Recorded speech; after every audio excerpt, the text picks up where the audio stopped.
이번 달 들어서 이제 저희가 사사기를 묵상하고 있습니다. 사사기는 한마디로 말하면 실패와 암흑의 역사입니다.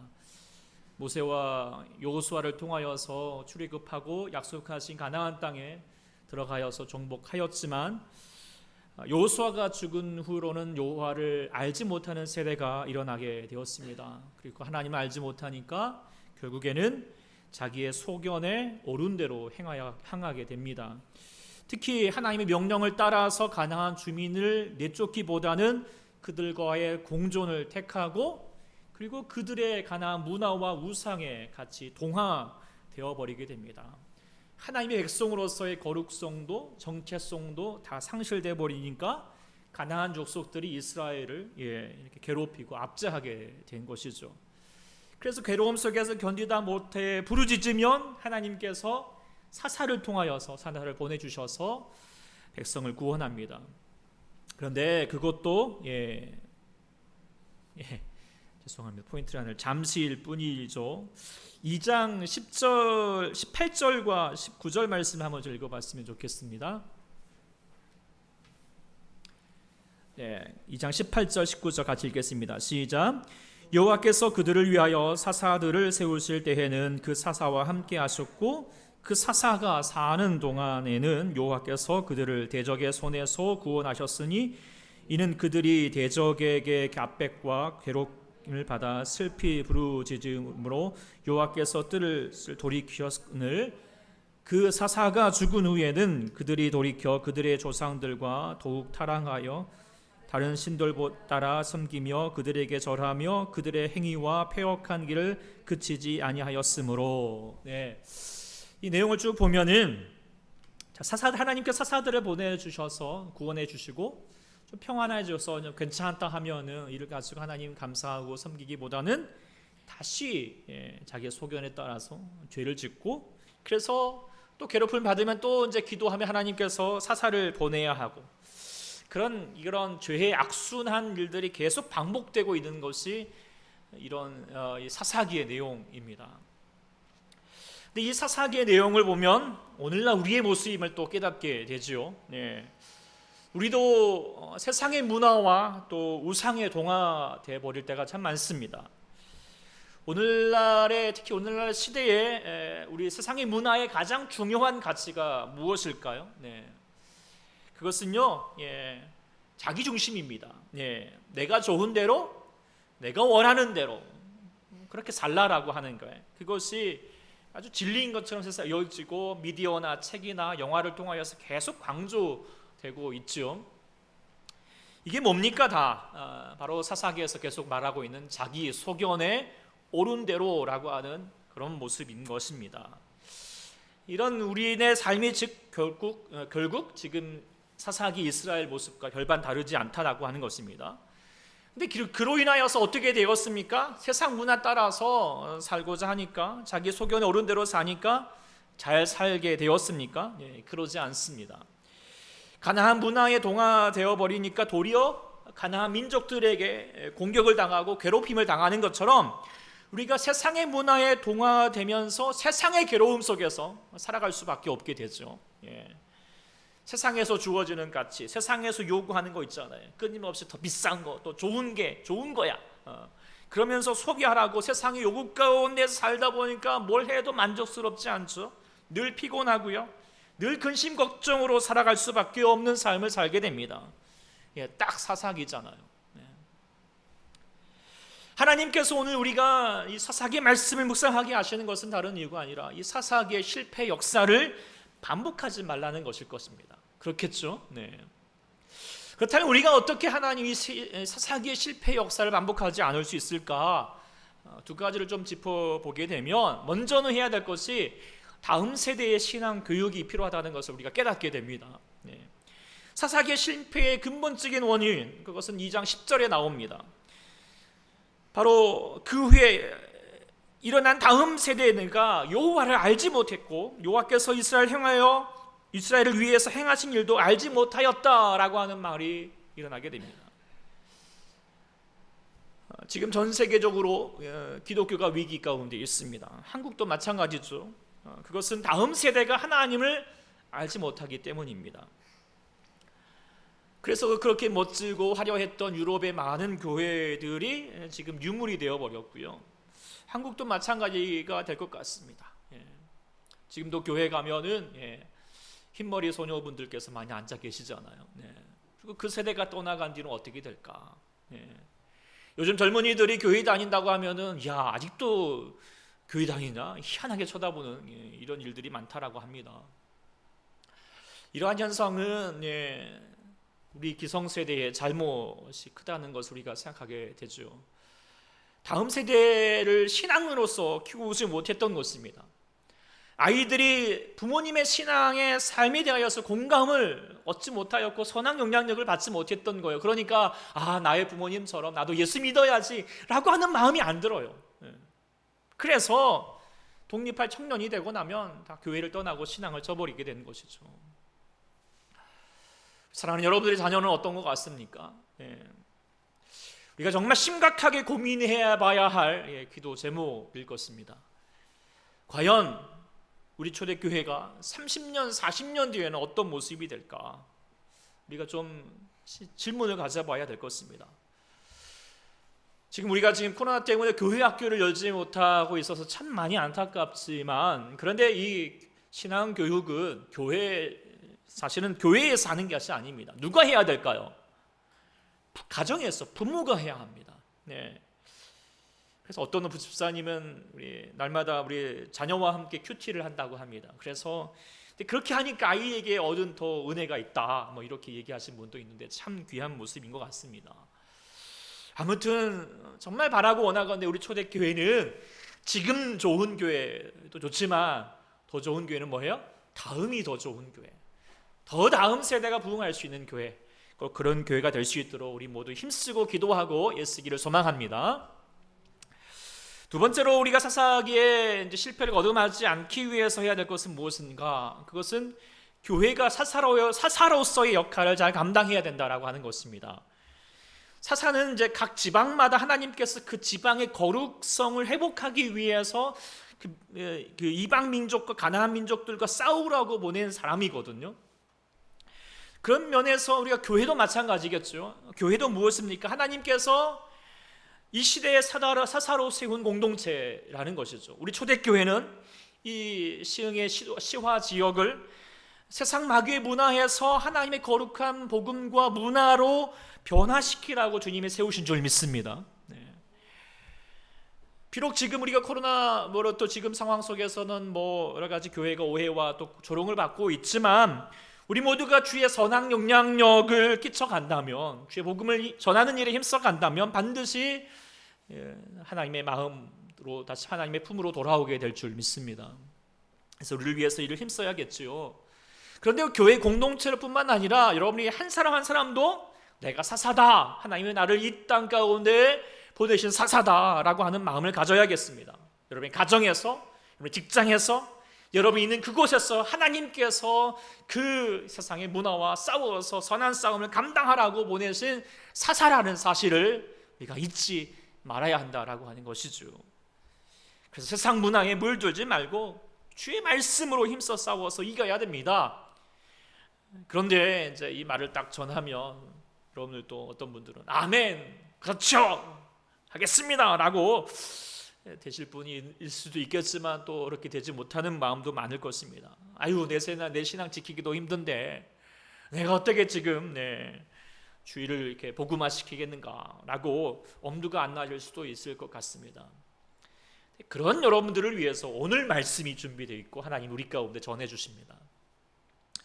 오늘 본문이 뭐냐면 하나님께서 지금 기드온 사사를 부르신 내용입니다. 기드온은 사사기에 보면 몇 명의 사사가 있냐면 12명의 사사들이 나오거든요. 그 중에서도 가장 돋보이는 인물입니다. 물론 사람들에게 제일 알려져 있는 사사는 이제 삼손이죠. 삼손. 근데 이 삼손은 하나님 보기에는 참 이게 별로입니다. 술과 여자를 탐하고 자기 감정 때문에 싸운 거죠. 하나님 복음을 위해서, 하나님 나라를 위해서 싸운 인물이 아니에요. 그런데 그런 연약한 삼손이라도 하나님이 쓰신 것뿐이죠. 그런데 이 기드온은 자신의 성읍의 그 바알과 그 아세라 우상들을 물들이고 파괴하고 또 300명의 용사를 가지고 그 미디안의 적군을 싸워서 이겼던 귀한 아주 멋있는 사람이죠. 근데 이 멋진 용사 같던 이 기드온도 처음부터 그랬던 것이 아닙니다. 아니 여러분보다도 참 모자란 사람인 것이에요. 그런데 오늘 본문은 그런 기드온이 어떻게 그런 용맹한 그 사사로에서 역할을 감당할 수 있게 되었는지 그 변화되는 과정들을 보여주게 되는데, 그게 무엇인가? 한마디로 말하면 다른 것이 아니라 삼손에게 삼손처럼 그에게 힘을 주신 것도 아니고요, 좋은 무기와 군대를 허락하신 것도 아닙니다. 다른 게 아니라 무엇이었을까요? 그것은 바로 믿음입니다. 믿음을 주셨다라고 하는 거예요. 그 사실 이제 기드온뿐만 아니잖아요. 모든 성경의 인물들에게도 하나님의 일을 감당함에 있어서 가장 중요한 게 뭐냐? 지혜와 능력과 그런 것이 아니라 오직 하나님이 구하라고 원하시는 것은 믿음입니다. 우리가 또 필요한 것은 무엇인가? 믿음이죠. 근데 과연 믿음이 무엇일까요? 믿습니다, 믿습니다, 믿음 주십시오 라고 말하면 우리에게 믿음이 생길까요? 그러지 않아요. 오늘 본문을 통하여서도 하나님께서 이 기드온에게 어떻게 믿음을 주시는가라고 하는 것을 우리가 바라보면서 우리가 하나님의 일을 감당함에 있어서 이게 필요한 믿음을 다시 우리가 깨달아가게 되기를 소망합니다. 그래서 오늘 우리 모두가 이 시대에 하나님께서 우리를 이 시대에 사사로 부르셨다는 것을 다시 한번 응답하고 바라보면서, 비록 우리는 연약하고 부족하지만 하나님께서 기드온을 불러서 믿음의 믿음을 더해주셨던 것처럼 오늘 말씀을 들으신 여러분들에게 주의 성령님께서 감동해 주셔서 여러분 마음 가운데 믿음의 믿음을 더해주시기를 소망합니다. 그래서 오늘 첫 번째, 우리 하나님께서 기드온을 변화시키는 믿음이 무엇인가? 그것은 첫 번째, 자신에 대한 믿음을 회복시켜 주셨다라고 하는 것을 깨닫게 됩니다. 11절 말씀을 보면은 여호와의 사자가 아비에셀 사람 요아스에게 속한 오브라에게 이르러 상수리 나무 아래에 앉으니라. 마침 요아스의 아들 기드온이 미디안 사람에게 알리려 하지 아니하여 밀을 포도주 틀에서 타작하더니 라고 그렇게 되어 있는데, 이 내용, 여호와의 사자가 기드온을 부르러 올 때 기드온이 지금 밀을 타작하고 있는 거예요. 그런데 밀을 보통 어디서 타작을 하느냐? 넓은 마당이거나 들에 가가지고 바람을 이용을 해서 털면서, 아시죠? 그렇게 타작을 하기는 것이 상식적이거든요. 그런데 지금 기드온은 어디서 하고 있어요? 포도주 틀에다가, 거기 틀에다가 이렇게 지금 거기 가둬놓고 이렇게 지금 타작을 하고 있어요. 왜 그랬을까? 그것은 오늘 본문에 말하고 있죠. 미디안 사람을에게 알리려 하지 아니하여, 알리지 아니하려. 그러니까 지금 이 밀을 타작한 것을 알면, 미디안 사람들이 알면 뭐해요? 빼앗아가니까. 그래서 빼앗기지 않으려고 지금 몰래 숨어서 타작하고 있는 것이죠. 그만큼 지금 미디안의 행포가 심했다라고 하는 것도 있겠지만, 한편으로 생각해 보면 기드온은 지금 용기와 대담성이 타고난 용사라기보다는 적군을 두려워하는 나약한 사람이라는 것을 보여주고 있는 것이죠. 자신이 애써 땀 흘려서 지은 이 농산물을 부당하게 지금 빼앗아 가는데 거기에 대하여서 저항할 생각 한 번도 하지 않고 뭐예요? 그저 빼앗기지 않으면 다행이다 라고 말하는 그런 소심한 마음이죠. 근데 이런 소심하고 나약한 모습이 어디서 나오는가? 그것은 자기 자신에 대한 믿음이 없기 때문이겠죠. 자신감이 없습니다. 하나님의 백성으로서 수년 전까지만 해도 여호수아와 더불어서 가나안 민족을 그렇게 무찌르고 호령하였던 민족이었고, 하나님께서는 지금도 이스라엘 백성들 통하여서 가나안 민족들을 진멸하라고 말씀하시는데, 진멸하기는커녕 싸우기는커녕 몰래 지금 숨어서 자기 목숨 연명하기에 연연하는 이런 모습,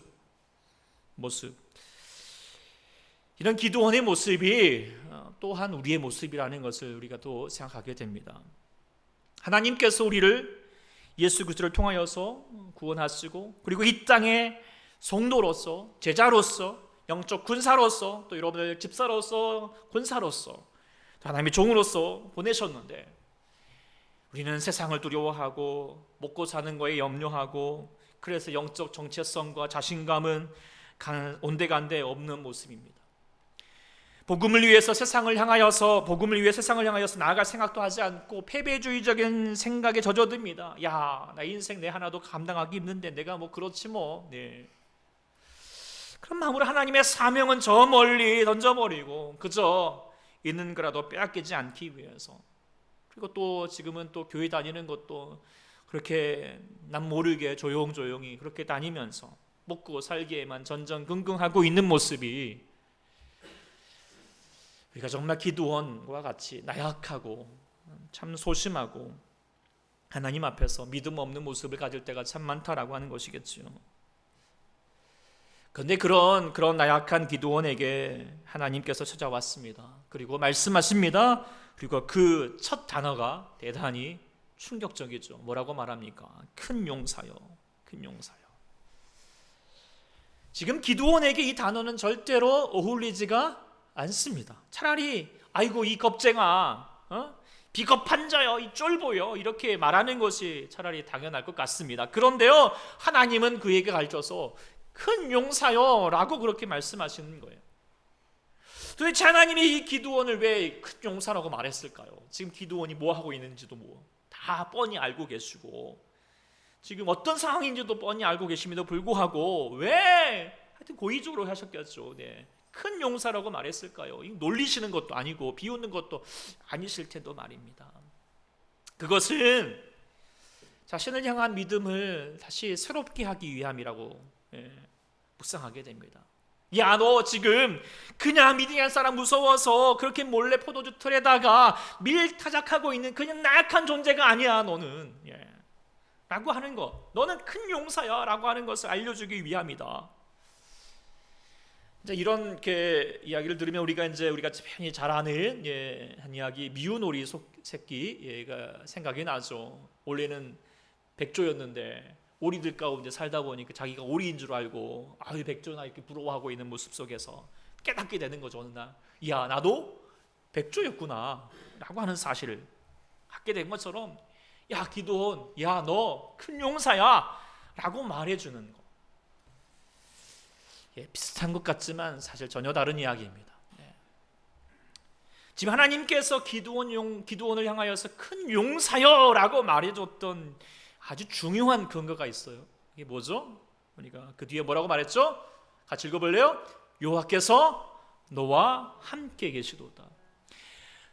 여호와께서 너와 함께 하시도다. 이게 아주 중요한 거고요. 그가 그러기 때문에 큰 용사로 불릴 수 있었던 이유예요. 그가 힘이 세졌기 때문이요, 힘을 갖고 있기 때문이 아니에요. 갑자기 없었던 담대함을 갖고 있었기 때문에 큰 용사라고 불린 것이 아니에요. 여전히 그 사람은요, 미디안이 두려워서요 벌벌 떨고 있는 나약한 사람일 뿐이에요. 그럼에도 불구하고 그 사람에게라도, 그 기드온에게라도 하나님이 함께 하시면 뭐예요? 그는 큰 군사예요. 자기 때문이 아니라 누구 때문에? 하나님 때문에 큰 용사라고 하는 거예요. 그는 여전히 오리예요. 백조가 아니에요. 그런데 오리이지만 세상 만물을 지으신 하나님이 계시라면 백조 부럽지 않을 오리가 될 수 있다는 거예요. 제가 이제 자신을 향한 믿음을 가지라고 했겠지만 그 자신을 향하는 믿음은 자신에 대한 믿음이 아니에요. 진정한 믿음은 뭐죠? 자신과 함께 하신 하나님에 대한 믿음이에요. 믿음이라고 하는 것은 자신감이 아니거든요.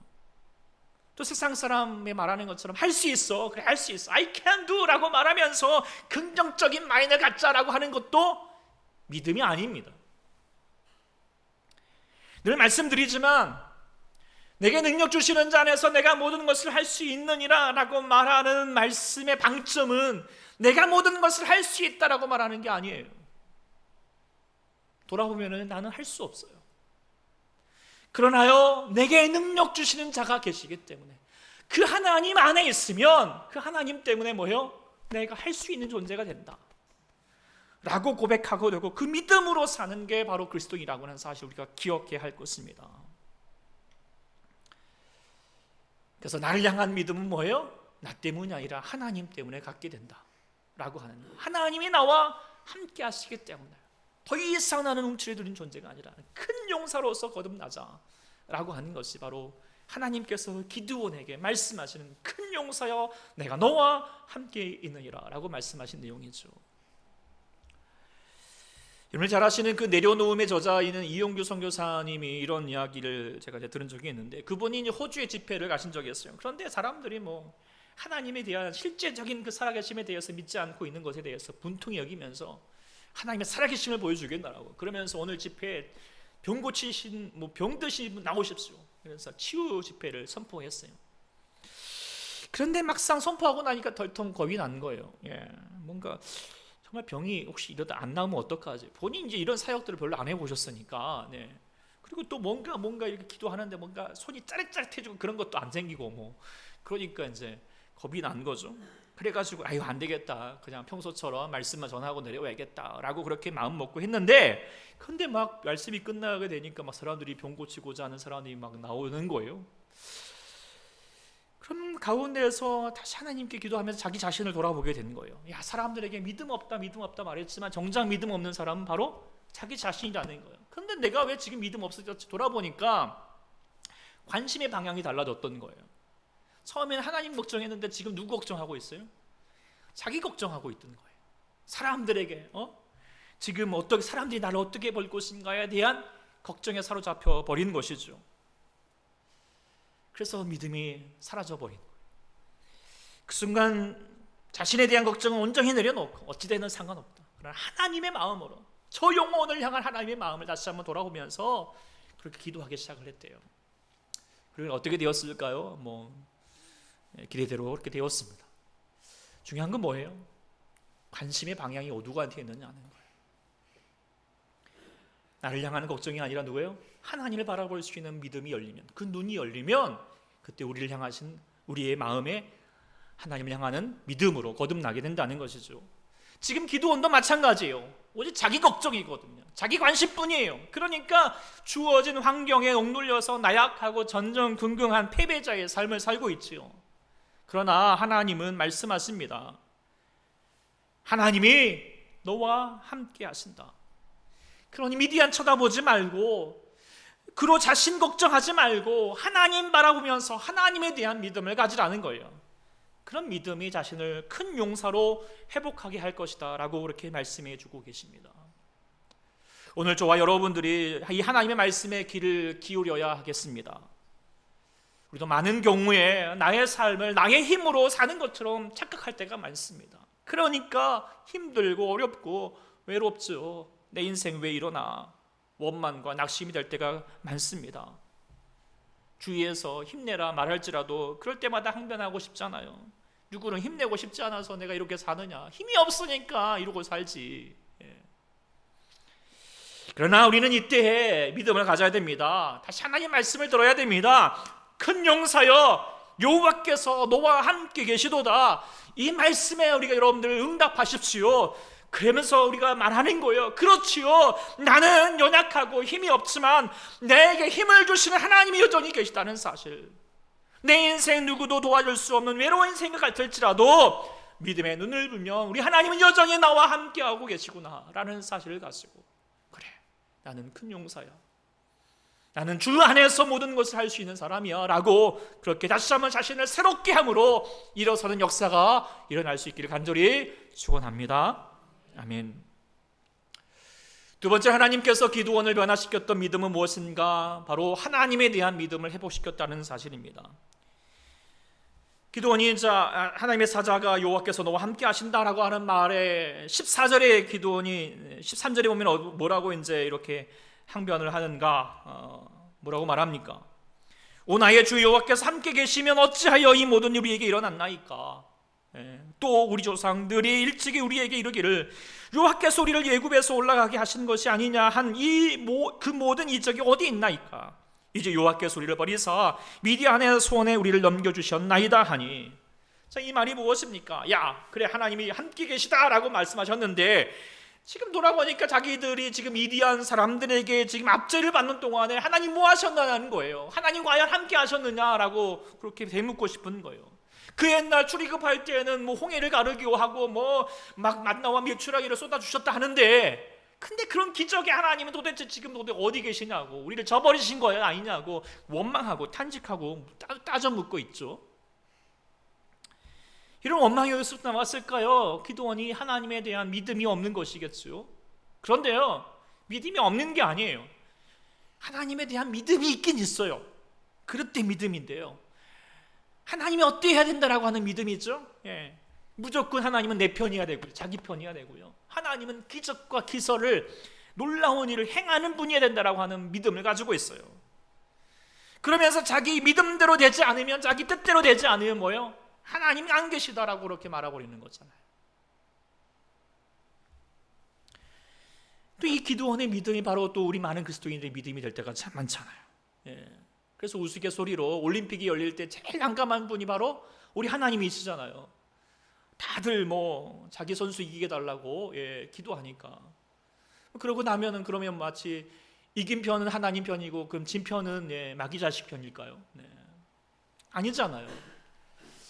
제가 요즘에도 이제 좀 염려하고 있는 바가 있다면, 우리가 이제 새벽마다 아니면 여러분들이 기도 제목 주실 때마다, 또 오늘도 지보에도 실렸지만 기도하고 또 이제 기도 응답받은 것을 또 이렇게 소개해드리고 또 감사해드리고 있습니다. 그래서 어떤 분은 정말 몸이 아프셨는데 기도해서 기도했더니 나아지셨다고 하는 분도 있고, 또 자녀의 취업을 위해서 기도했는데 정말 놀랍게 취업이 되었다라고 하신 분도 있습니다. 정말 감사한 일입니다. 그런데 말입니다, 만일 우리가 기도했는데 우리가 기도한 대로, 우리가 원하는 대로 되지 않았다면 우리는 어떻게 생각해야 될까요? 우리의 기도에 하나님 우리를 응답하지 않으신 거고 우리를 거절하신 걸까요? 기도원이 말한 것처럼 여호와께서 우리를 버리신 것일까요? 우리가 만일에 정말 하나님에 행한 올바른 믿음을 우리가 가져야 하겠습니다. 지금 기드온이 그릇된 믿음 가운데 있기 때문에 하나님께서 지금 고쳐주고 계시는데요, 근데 한번 우리가 생각해 보자는 거예요. 과연 이스라엘 백성들이 지금 미디안에게 괴롭힘을 당한 것이 무엇 때문입니까? 그 돌아보면 이스라엘 백성들의 죄악 때문이거든요. 하나님의 백성으로서의 거룩함을 상실한 채 바알과 아세라의 우상과 세속 문화에 빠졌기 때문입니다. 그래서 하나님께서 저들을 버린 것이 아니라 저들이 하나님을 버린 거거든요.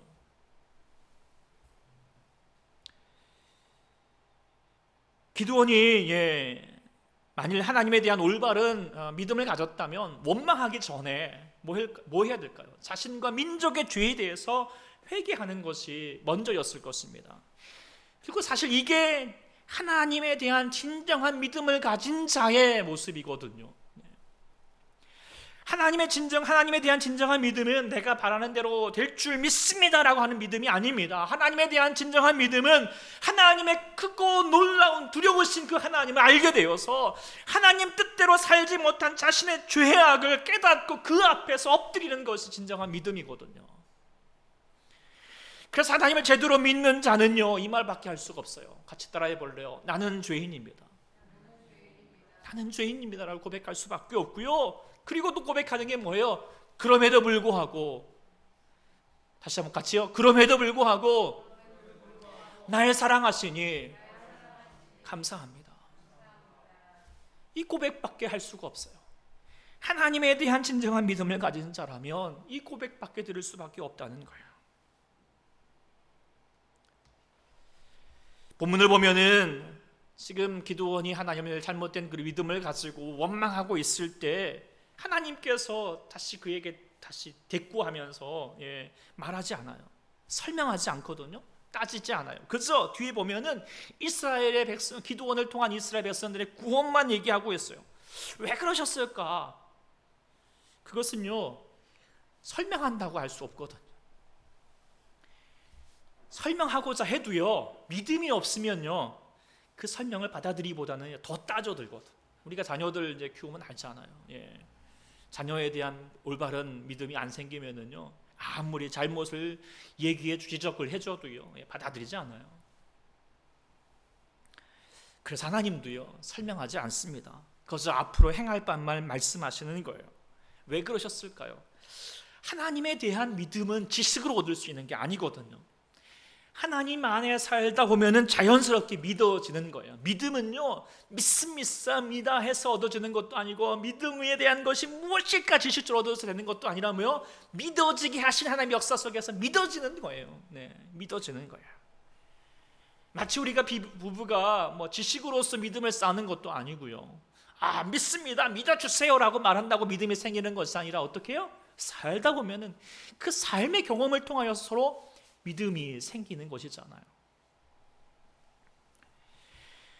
우리도 마찬가지로 예수 믿다 보면은, 예수 믿고 살다 보면은 깨닫게 되잖아요. 야, 하나님 정말 좋으신 분이구나, 정말 선하신 분이구나. 그게 점점 더 우리가 깨닫게 되면서 더 하나님에 대한 믿음을 갖게 되는 것 아니겠습니까? 그러면서 우리는 이 믿음을, 하나님에 대한 믿음을 갖고 살다 보면 이제 고백하게 되잖아요. 뭐라고 말할 수 있죠? 같이 따라해볼, 하나님 안에 있으니 모든 것이 잘 되고 있습니다. 하나님 안에 있으니 우리 모든 것이 잘 되고 있습니다. 때로는 내가 바라는 대로 되지 않을지라도, 기도하는 대로 되지 않을지라도 그것이 나를 더 잘되게 하신다라고 하신, 잘되게 하시고자 하시는 하나님의 선하신 뜻이 있음을 깨닫게 되는 것이죠. 그래서요, 내가 바라로 되는 것이 잘 되는 것이 아니라 뭐예요? 내가 기도하고 있다는 사실, 그거 하나가 잘 되고 있다는 거예요. 무슨 뜻인지 알겠죠? 네. 어떠한 일이 있을지라도 내가 하나님을 향하여 믿음을 가지고요 기도하고 있다면 그것이 그런 잘 되고 있는 거거든요. 이미 잘 된 거예요. 할렐루야. 그래서 우리가 기도 제목을 나누고 있지만 사실 여러분들에게 바라고 원하는 바가 있어요. 기도하는 바가 있어요. 우리가 때로는 정말 기도 제목 나누고 하지만 기도 제목처럼 되지 않는다 할지라도, 물론 좀 그렇게 안 되기를 소망합니다만은, 어쨌든 우리가 때로는 기도하는 제목대로 되지 않는다 할지라도 우리가 기도했다면 사랑하는 저와 여러분들은 실망하지 않았으면 좋겠습니다. 아멘. 네. 결코 낙심하지 않았으면 좋겠어요. 때로는 우리가 원하는 대로 되지 않고 우리가 중보했던 그분이 때로는 어려움을 겪는다 할지라도 그분이 여전히 하나님 앞에 기도하고 있고 믿음을 갖고 있다면 우리는요 정말 기쁜 일이고요, 정말 그게 잘된 일이고요, 감사할 일이고요, 찬양할 일이라는 일을. 할렐루야. 이런 하나님에 대한 진정한 믿음을 가질 수 있기를 소망합니다. 물론 쉽지 않은 경지입니다. 참 어렵지만, 그러나 이 어려운 일을 우리 초대교회 성도님들은 잘 감당할 수 있기를 축복합니다. 그래서 하나님에 대한 믿음, 그 믿음은 내가 바라는 믿음이 아니라 하나님 뜻대로 이루어지는 모든 믿음이라는 것을 깨닫는 저희가 되기를 소망합니다. 세 번째를 해야 되는데 시간이 많이 갔잖아요. 그래서 말씀 준비를 하다 보니까 이거는 간단히 해야겠다 싶어서 간단히 하게 되는데, 그것은 뭐냐면 예배를 통하는 믿음의 성숙이라는 거예요. 자, 간단히 얘기해 보면 17절 이하로 보면은 기드온이 하나님 만나고 나니까 야, 하나님이 맞나요? 그러면서 표정을 좀 내게 달라고 했어요. 믿게 해달라는 거죠. 좀 표정이 있어야지 믿게 했다는 거죠. 그러면서 해겠던 것이 무엇인가? 정말 자신에게 소중하였던 이 염소 새끼, 쉽지 않았겠죠. 또 무교병을 소쿠리에 담고 국을 양푼에 담아가지고 나옵니다. 그럴 때 하나님께서 그걸 받으시고 반석에 쏟아 버리라는 거예요. 이것도 쉽지 않겠죠. 그럼에도 불구하고 아까워하지 아니하고 하나님 말씀대로 그대로 순종하게 됩니다. 근데 이게 뭐냐? 한마디로 말하면 이건 예배입니다. 예배는 뭐죠? 하나님 앞에 우리를 드리는 거잖아요. 아낌없이 드리는 거예요. 예물뿐만 아니라 마음과 정성을 하나님께 드리는 거예요. 그리고 또 뭐예요? 순종하는 거죠. 결단하는 거예요. 하나님 뜻대로 살겠습니다, 아멘 하는 거잖아요. 근데 이 과정을 통하여서 뭐게 됩니까? 하나님을 더 깊이 경험하게 되는 거예요. 기드온이 그 전까지 막 리기할 때도 분명히 하나님의 사자 그렇게 좀 낌새는 가졌겠죠. 그런데도 확신하지 못했다가요, 이런 예배의 순간들을 통하여 어떻게 돼요? 하나님의 사자구나, 하나님을 대면하게 되었다는 거예요. 하나님과의 깊은 관계를 회복하게 되었어요. 그러면서 하나님의 관계를 회복하게 되니까 고백이 뭐예요? 나는 그 앞에서 죽을 수밖에 없는 존재인데. 그러면서 죄인된 자신의 모습을 깨닫게 되고, 그럼에도 불구하고 자신을 구원하신 하나님의 평강, 여호와의 샬롬, 그것을 경험하게 되는 것입니다. 하나님이 나와 함께 하시구나, 그리고 내 안에 나와 함께 하시니 나는 무엇을 하든지 하나님의 뜻대로 이룰 수 있겠구나 라고 하는 삶의 자신감을 가졌어요. 그 뒤에 어떻게 됩니까? 25절 이하에 보면 그날 밤에 하나님 안에서 예배를 드리고 났더니 그냥 믿음이 생겨가지고 그냥 우상을 무너뜨리는 믿음의 담대한 용사로 거듭나게 되는 것이죠. 이를 보니까 뭐냐면 결국 예배가 우리의 믿음에 믿음을 더하게 되는 장이라는 거예요. 그리고 그 예배의 절정은 뭐냐면 여호와 샬롬입니다. 우리가 하나님 앞에서 기도하고 하나님께 믿음을 향하여 나아갈 때 주시는 하나님의 응답이 뭐냐? 그것은 뭐예요? 여호와 샬롬입니다. 하나님이 계시면 뭐예요? 내 안에 두려울 것 없다, 근심할 것 없다, 염려할 것 없다. 주님이 나와 함께 하시니 나는 그 안에서 무엇을 하든지 다 안전하리라, 승리하리라 라고 하는 평안의 마음을 갖게 되는 것. 우리 사랑하는 여러분들도 이 예배를 통하여서 하나님 살아계시고 말씀하신 하나님을 만나시고 하늘로부터 임하는 평안을 얻는 시간 될 수 있기를 간절히 소망합니다. 말씀을 맺겠습니다. 하나님께서 우리에게 살아기 말씀을 묵상하시고 세상 문화에 동화되고 세상에 억눌리는 이런 실패 역사를 답습하지 않기를 원하시는 뜻이 무엇인가?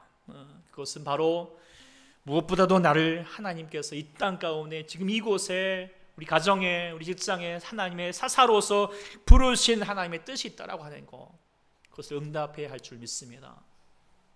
네, 우리가 물론 연약하고 나약합니다.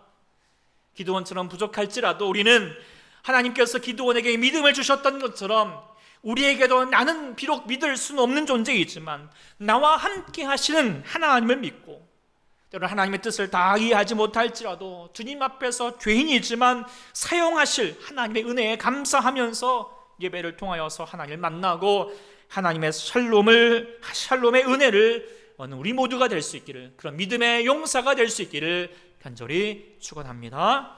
아멘. 기도하겠습니다.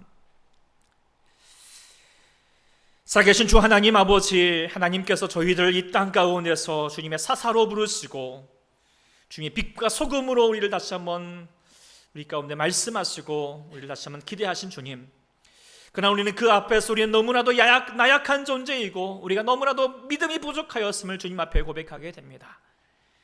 주님, 우리는 부족할지라도 주님이 나와 함께 계신다면 그 안에서 나는 모든 것을 할 수 있는 큰 용사가 될 수 있을 것을 알게 하여 주시옵시고, 우리가 하나님을 향하여서 나의 기대와 소망을 가지고 나가지 않게 하시고 하나님께서 행하신다면 그의 모든 그 뜻 안에서 아버지 하나님께서 합력하여서 주의 선을 이루실 것이고, 우리가 다 이해할지 못할지라도 나는 여전히 주님 앞에서 죄인된 저희들이 주님의 뜻 가운데 사용할 수 있는 그 자체로 아마도 감사 영광을 돌릴 수 있음을 우리가 깨달아서 주님께 순종하고 주님의 뜻 가운데 살아갈 수 있는 우리 모두가 되게 도와주시옵소서. 하나님, 우리에게 믿음의 믿음을 더해 주시옵소서. 사랑하는 성도들에게 무엇보다도 믿음을 허락해 주시옵소서. 이 정말 아버지 하나님 험한 세상 가운데서 믿음으로 승리하는 모든 자가 되게 하여 주시옵소서. 주님 간구하고 의지하며 예수님의 이름으로 간절히 기도드립니다. 아멘.